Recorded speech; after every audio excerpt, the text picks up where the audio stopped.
October, freezing. I just changed the battery on this Aviator. It's a 2023 Aviator Reserve. You can hear those occasional cracks. That's my garage door cracking because it's so cold out here. Anyway, I've got it running. I'm gonna top off the charge in the battery. It's a Weize battery. Comes from Malaysia. I got it for $160 delivered with tax.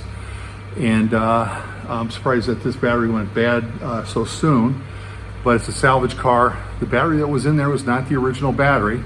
And these Ford products, they do chew up a lot of battery life just sitting there. They're constantly looking and monitoring and stuff. So don't be alarmed if your battery doesn't seem to last as long as it should.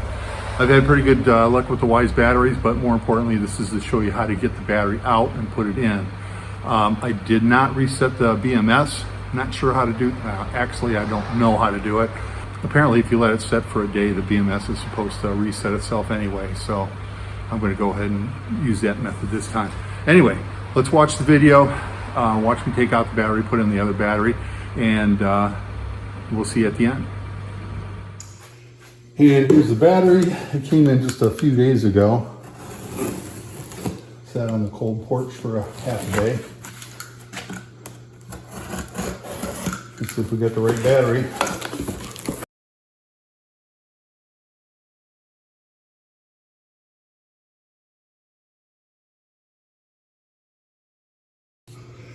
Battery number 94R, that's the one I ordered.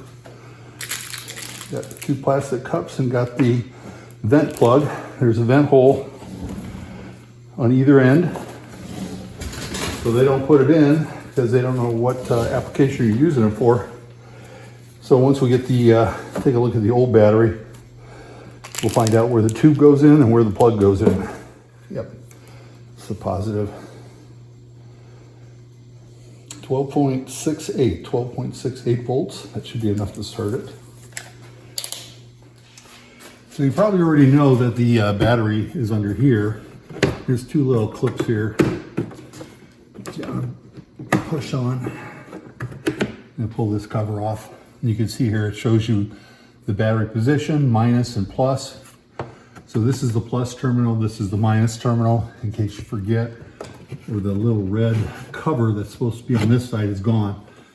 So anyway, battery's back here, and I want to try something else. I want to pop the struts off. The Explorer has a hood rod. The Aviators come with the struts. So there's a little notch in there. You take a small screwdriver, you pop this clip off like that. The strut comes off. That'll just kind of get that out of the way. Now, one strut's not enough to hold the hood up. I wanted to see if this hood would go up any further, but I got to get that strut off first.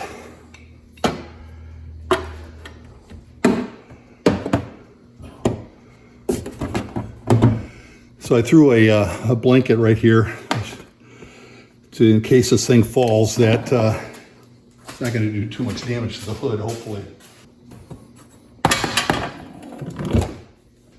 Let's get around the lights and the camera. Let's see if this will hold it up. Ooh, that should work good. So to get access to the battery, we've got to do a couple things. This is the windshield washer clip. Let me see if I can unclip this.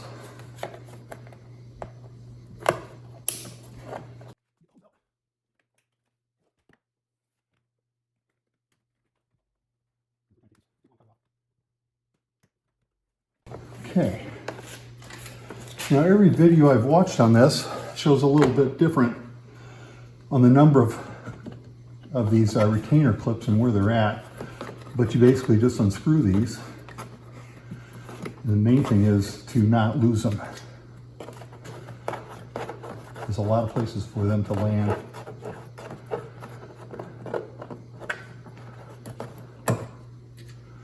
And there is one clip on this car. Very strange.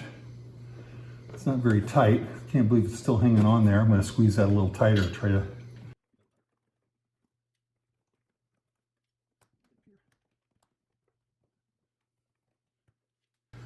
And there's one over here.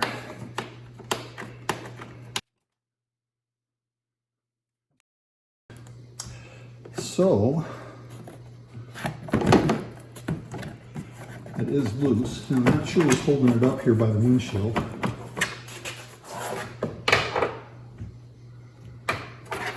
Oh, look. There's something I can break. I can windshield wipe it up there.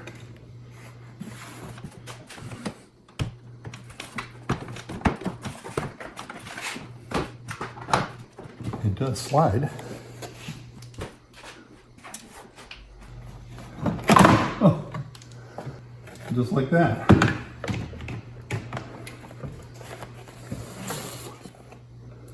Huh. Weirdest thing. Anyway, that's off and out of the way. And there's the battery. Now in this battery here, we can see that the vent is plugged in there. The trick is, remember, to put that back on the battery when you put the new battery in. And this cover here, you see a little snap here.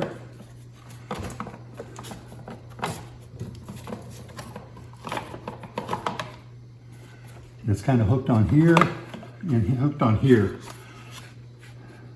But it's just kind of snapped in. Nothing to it.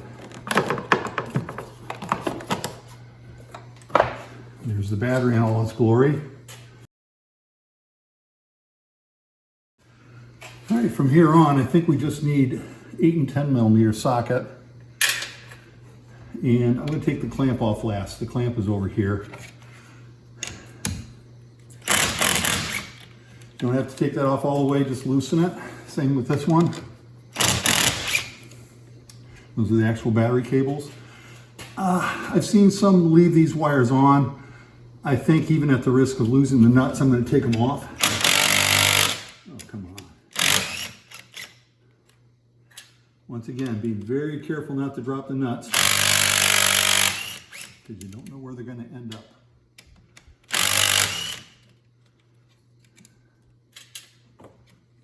And this one here actually detaches the cable from this junction box. Now, one reluctant one.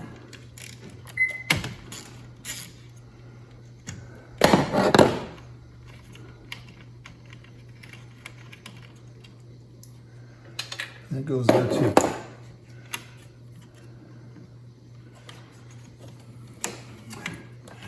And actually, I should have removed this cable all the way before doing the other ones, but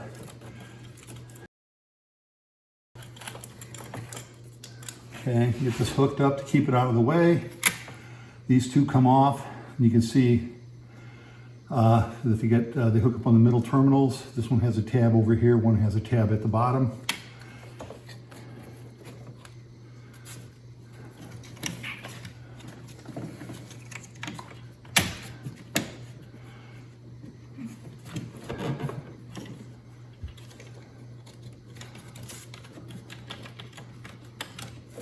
Let's give it a wiggle and a twist. Pull that one out. Looks like this connector came unstrapped. Hook from there.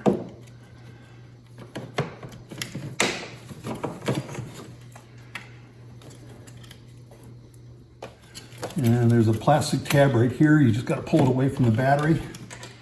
There's one on the other side, right here. And you pull that away.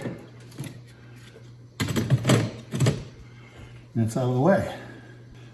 And since I've got the hood out of the way, I should be able to lift this straight up.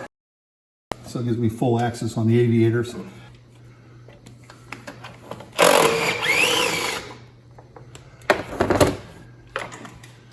Okay, there's the clamp. And this is the way the clamp goes on. So the step goes towards the battery, like this.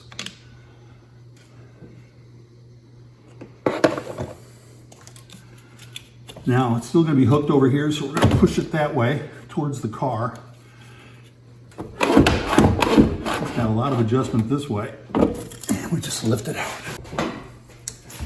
And this isn't as important as it used to be in the good old days to wire brush your cable in your post. I still do it. The batteries aren't as leaky as they used to be, so they don't corrode.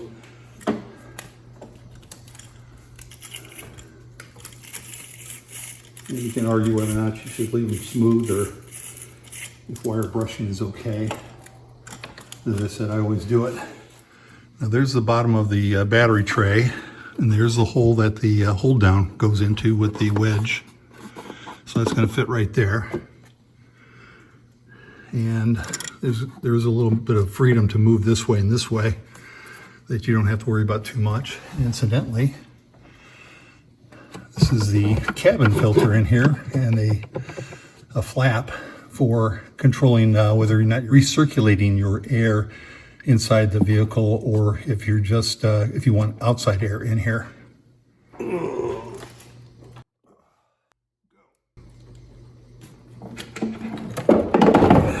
And it's in. So I've got that kind of slid back and forth so it's kind of centered. And before you forget, let's go ahead and put this vent tube in. It sits right, and this is the plug for the other side. Once again, we want to be careful we don't drop it. It's over there somewhere. We'll just press that in. And we're going to hook up the negative cable last. So let's go ahead and reverse the process.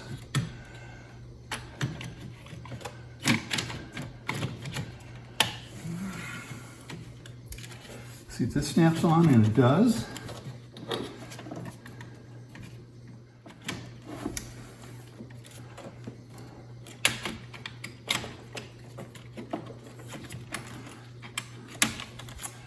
And we'll put the positive cable on because that's the tricky one to get lined up with this plastic tray. So I've got that down.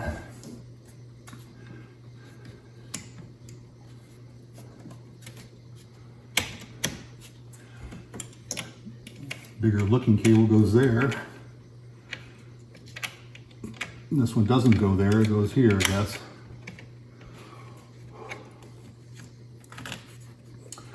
These two I remember were in the middle. That one doesn't fit there. It doesn't go there either, so it's kind of idiot proofed.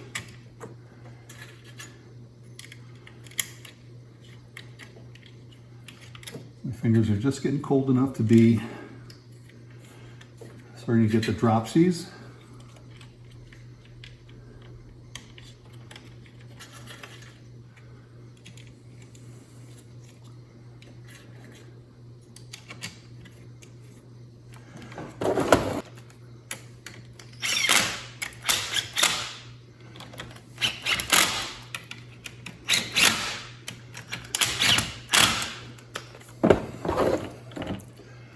They're probably tight enough, but I don't want to over tighten with that impact.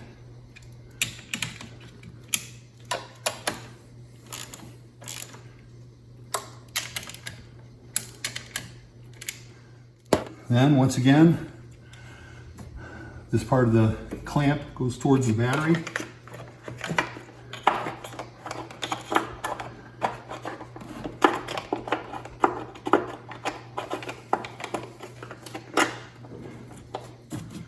Make sure the battery's towards the front bumper. It'll help you find the hole.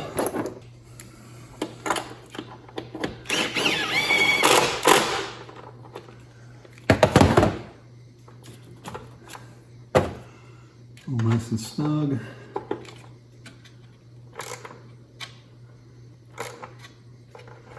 I'll call that good. All right, that's all done. We can put this cover on. Now there should be, and here it is. There we go. This red boot cover is supposed to cover this up.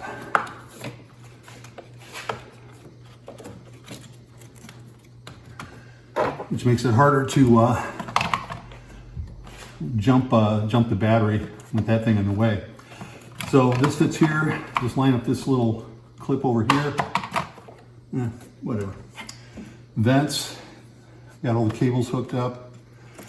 Then we'll hook up the negative cable. We should see a few sparks, I would imagine. Not too bad.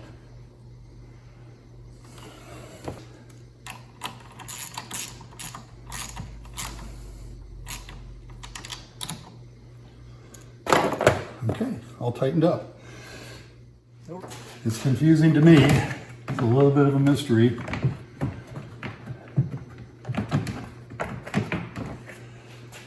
But put this out towards the windshield.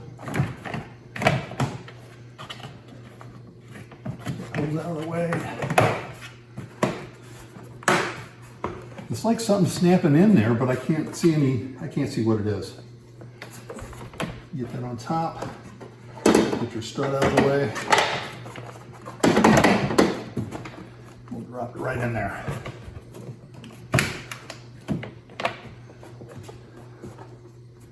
Well, and actually at this point we can see if it starts with 12.6 volts. We put this wiper down before something bad happens.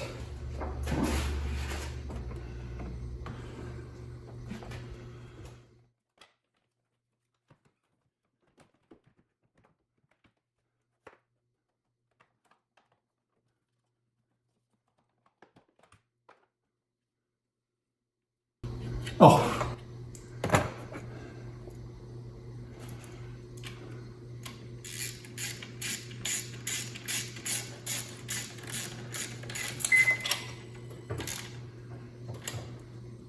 And don't forget to tighten this one up.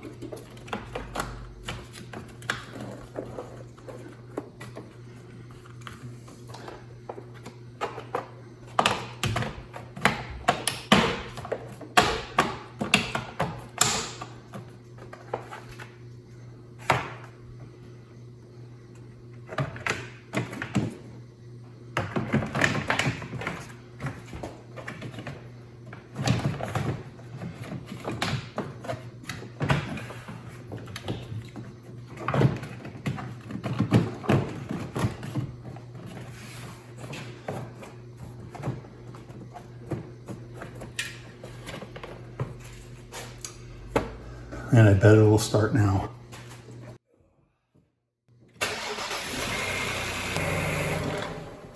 Okay. Then we can put this cover on for the heck of it.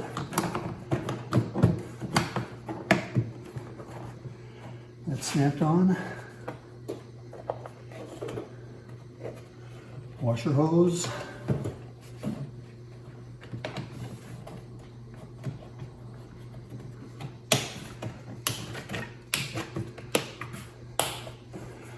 All clipped on, no nuts left over.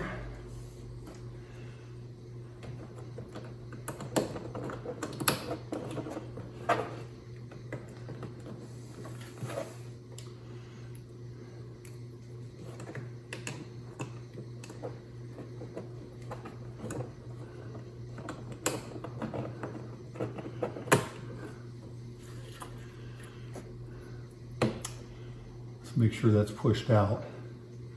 See, somebody already bent this one, so it's gonna be a little hard to get in there.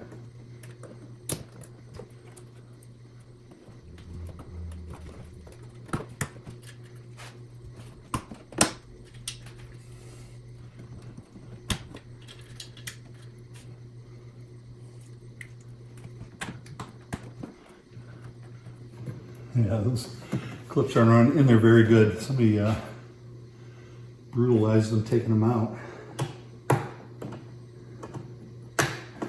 Okay, so that's all of them. And I got this clip. I took this clip and bent it closed a little bit better.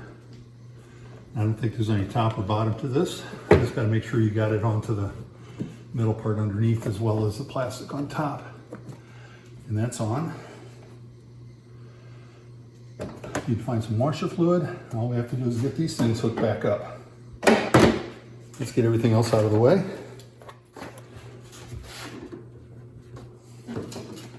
So make sure the clips are back on. That you did pop those off and use them. They just snap right back on. Whoops. And remember, you need two of these to hold the hood up. So the clip's on. Put the ball, snap it on. It doesn't come off.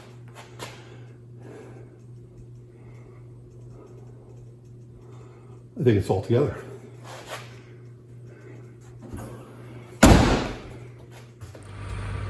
So, got the battery in, got it running. everything went pretty well except for forgetting to tighten that one nut, which I hope I explained in the video. And other than that, no big surprises. Put the battery in, and if you connect it up right, it started right up with what, 16.2 volts. So glad you watched. Talk to you later. See you next time. Bye, everybody.